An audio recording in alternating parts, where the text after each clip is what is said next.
Jose Hernandez, a vibrant 38-year-old, was known for his generosity and warmth. He approached life with enthusiasm, bringing laughter and joy to those around him. Hardworking and loyal, he was a cherished friend to many. His kindness extended even to his ex-girlfriend, Marianne, who remained a significant part of his life. Jose and Marianne's relationship began in 2005, filled with love and excitement as they moved in together. In 2012, Jose took a significant step by securing a life insurance policy at the company where Marianne worked. Initially, he designated his niece as the beneficiary, with intentions to update it once he started a family of his own. However, in 2013, Jose had a change of heart. He decided to revise his beneficiary designations, making Marianne the sole recipient of his employee stock options, 401k plan, and life insurance provided by his employer, while ensuring his niece remained a beneficiary of another policy. Unbeknownst to Jose, Marianne harbored ulterior motives and was willing to resort to extreme measures to achieve her desires. She clandestinely orchestrated a scheme by enlisting Anthony Douglas, a former member of a Latin gang and friend of her son, to stage a car explosion in Jose's name for an insurance payout. Subsequently, Marianne deceitfully pinned the blame on her ex-husband, alleging that he orchestrated the car explosion as an act of revenge. This fabrication resulted in Jose receiving a $40,000 payout from the insurance company. Regrettably, Jose was oblivious to Marianne's manipulative nature and remained unaware of her true intentions. Blinded by love and trust, he failed to see through her selfish and greedy motives, as she exploited the relationship for her personal gain. Eventually, Jose recognized the need to protect his assets and altered the beneficiary designation on the other life insurance policy. This change allocated 60% to his niece and 40% to Marianne, reflecting his growing realization of her deceitful behavior. Marianne's deception took a sinister turn as she led a double life, manipulating Jose while secretly pursuing another relationship in California. While maintaining a facade of reconciliation with Jose in Ottawa, she had already committed herself to another man, marrying him without Jose's knowledge. Her duplicity extended to her financial dependence on Jose, whom she used as a source of stability and support. Despite his unwavering generosity, Marianne's insatiable desires exceeded the financial assistance provided by Jose. Dissatisfied with her current circumstances, she devised a plan to further exploit Jose for her own gain. Viewing Jose solely as a means to fulfill her materialistic ambitions, Marianne orchestrated her scheme with calculated precision. Exploiting her persuasive skills, she enlisted the help of Anthony, exploiting his youthful naivety to further her agenda. Marianne's actions exemplify her callous disregard for Jose's well-being, viewing him merely as a means to satisfy her selfish desires. With her manipulation tactics and ruthless ambition, Marianne's betrayal inflicted profound emotional and financial harm upon Jose, demonstrating her lack of empathy and morality. Marianne's greed and manipulation reached a chilling climax when she orchestrated a plan for Anthony to murder Jose, aiming to cash in on his substantial life insurance policy, 401k, and option funds, promising Anthony a significant sum of $75,000 for his involvement. Marianne meticulously planned the scheme while residing in California, obsessively discussing it for months. Upon her return to Ottawa, Marianne was determined to execute her plan without delay. On a cold, snowy night of January 5, 2014, Anthony lay in wait behind Jose's car, poised to carry out the ambush. As Jose unsuspectingly made his way to his car, preparing for another day of work, he unwittingly fell victim to Anthony's ruthless attack. Tragically, Jose's life was cut short by Marianne's callous plot, highlighting the devastating consequences of her greed-driven manipulation. In her relentless pursuit of financial gain, Marianne betrayed not only Jose's trust, but also the sanctity of human life, leaving behind a trail of destruction and heartache. In a horrifying turn of events, seconds before Anthony could carry out Marianne's deadly plan, Jose recognized him and called out his name. Undeterred, Anthony struck Jose in the head with a heavy metal rod, causing him to stumble. Despite Jose's attempts to flee, he slipped on the icy ground, giving Anthony the opportunity to continue his assault.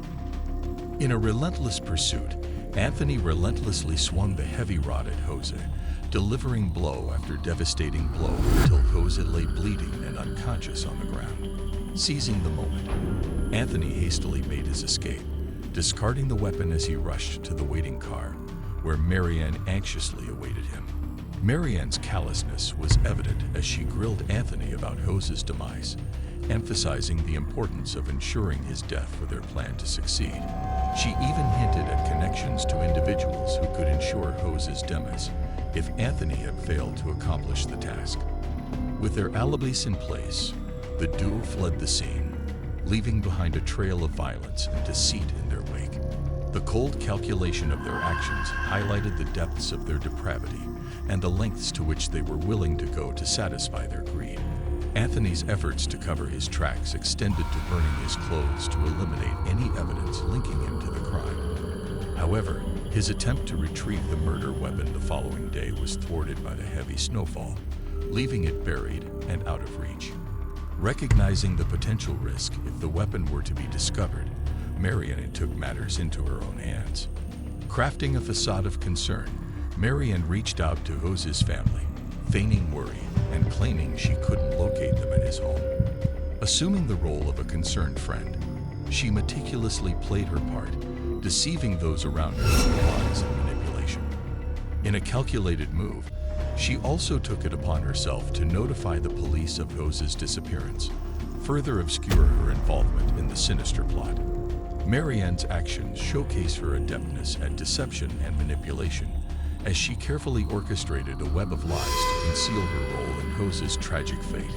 Behind her facade of concern lurked a cold and calculating individual, willing to go to great lengths to protect her own interests and evade justice. Auto 911. Yes, ma'am. I need an officer to come to the apartment of 1132 Amber Trace, apartment 3, Holland, Michigan, 49424. 1132 Amber Trace number 3. Yes, ma'am. What's the problem there? I can't find a friend of mine that's in his apartment. He's my ex, and I came over, and I've come over 2 times already, and the bed is made. He hasn't laid on it, and his car has been on apparently since 6 o'clock this afternoon, and I don't find him, and I don't see him anywhere. Okay. And I don't know what else to do. Okay, what is your name? My name's Marianne Hinojosa. Okay, spell your last name for me, Marianne. Hinojosa. Okay, Hinojosa. Yes, ma'am. Okay, what is your friend's name? Jose Hernandez. Jose Hernandez? Yes. Hernandez?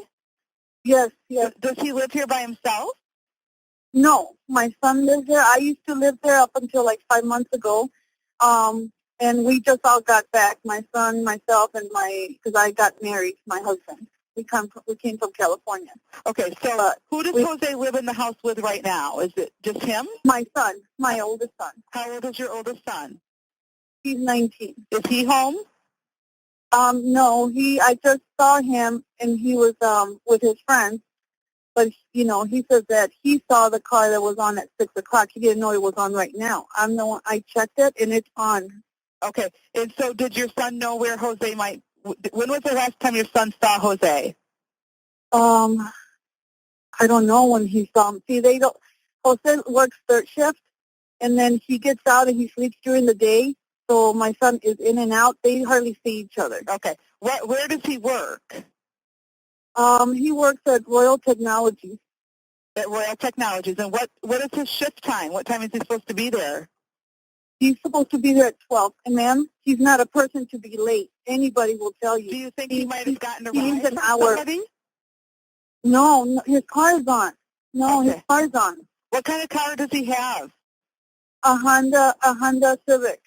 And it's been parked outside running since 6 p.m.? Well, I don't know if it's been on since 6 p.m., but my son saw it on at 6 p.m., and then I went over there right now, and I saw the lights on, and when I got close to it, because it's a new car, you don't really hear the motor or anything. Okay. You can hear that it's on. Okay, so it's running right So now. I don't know. What color is it? It's a white one. Okay, so then you went into the apartment inside, Yes. and he's Yes. not there. No. And I went there earlier today at 4, and he was asleep. He sleeps at this time. Was he sleeping at 4 o'clock? No, he wasn't there, and the bed is exactly the way it was before. Okay, so you went at 4 o'clock, and he was not there. Was his car there at 4 o'clock? I don't know. I didn't see it. To tell you the truth, I didn't check it. I mean, Okay. did I? I don't remember. Okay, it's all right. All right, Marianne. And so now you're there. The car is there, but his. No, I'm not there. I'm on my way back because I went to go ask his sister if she's heard from him, and she said no. And they didn't know where he lived, so I gave them the address, and they're going to meet me there right now. I'm going back. Okay, what is his date of birth? Do you know his date of birth? March 17th, 75. Okay. All right, we're going to send an officer over for you, okay? Please. And you're going to be there in how many minutes? I'm 1 block away right now. All right. Okay, we'll send the police for you. Thank you. Bye-bye. The grim discovery of Jose's body, made by his sister on January 6, 2014, painted a haunting scene at the Amber Wood Apartments in Park Township. Covered in snow and bearing signs of a brutal attack, Jose lay next to his car, frozen and bloodied. The autopsy revealed the grim reality of his demise. He had been ambushed and struck with a hard object at least 5 times, resulting in fatal blunt force trauma to his head. With the determination of homicide established, the police launched a thorough investigation into Jose's death. Marianne quickly found herself in the spotlight as a prime suspect in the case. During her interrogations, she sought to deflect blame onto Anthony, a move calculated to absolve herself of guilt and evade consequences. In a callous act of self-preservation, she was willing to sacrifice Anthony, hoping to evade justice and escape accountability for her role in the heinous crime. Marianne's willingness to betray Anthony underscored her cold-hearted nature and lack of remorse for her actions. As the investigation unfolded, her deceitful machinations began to unravel, exposing the depths of her depravity and the true extent of her involvement in Jose's tragic demise. Anthony's decision to plead guilty and cooperate with the authorities marked a pivotal moment in the investigation into Jose's murder. With his emotional testimony, he not only admitted to his own culpability, but also implicated Marianne as the mastermind behind the heinous crime. During his testimony, Anthony revealed Marianne's calculated involvement, detailing how she orchestrated the plan and provided explicit instructions for Jose's death. Marianne's attempt to destroy evidence, including a checklist outlining the murder, ultimately backfired when it was discovered among her belongings. Despite mounting evidence against her, Marianne adamantly maintained her innocence, offering inconsistent explanations for the damning checklist. Her desperate attempts to deflect blame onto Anthony and fabricate stories only served to undermine her credibility. As the trial unfolded, Marianne's lies unraveled, revealing the extent of her deceit and manipulation. With Anthony's testimony serving as a crucial piece of evidence, Marianne's attempts to evade justice were futile. In the face of overwhelming proof, her facade of innocence crumbled, leaving her fate sealed by the weight of her own lies and deception. Marianne's desperate attempts to evade responsibility for her actions reached a new low when she concocted a ludicrous story about an unknown assailant, forcing her to write the damning checklist. However, her far-fetched claims failed to sway authorities, who saw through her web of lies. Following a thorough trial, Marianne was rightfully found guilty of a slew of charges, including first-degree murder, solicitation of murder, conspiracy to commit murder, and providing false information to law enforcement. Despite her continued protests of innocence, the overwhelming evidence against her left little doubt of her guilt. Even years later, Marianne's appeal proved futile, as her murder conviction was upheld. underscoring the irrefutable proof of her motive and involvement in Jose's death. Additionally, evidence of her previous attempt at insurance fraud further solidified her culpability in the heinous crime. Similarly, Anthony faced the consequences of his actions, receiving the guilty verdict for second-degree murder and conspiracy to commit murder. His emotional admission of remorse during his trial and subsequent outreach to Jose's family served as a poignant reminder of the gravity of his crimes. Sentenced to 20 to 40 years in prison, Anthony grappled with the weight of his decisions, acknowledging the irreversible harm he had caused. Despite the sorrow and regret he expressed, his actions had forever altered the lives of those affected by Jose's tragic death. Thanks for joining us on Scarier Things. If you enjoyed diving into the depths of the unknown with us, don't forget to hit that subscribe button and turn on notifications so you never miss out on our latest spine-tingling content. Remember, the truth is out there, and it's always scarier if it's true. Stay tuned for more hair-raising tales and chilling mysteries. Until next time, stay safe, stay curious, and keep exploring the shadows. Subscribe now, and let's unravel the mysteries together.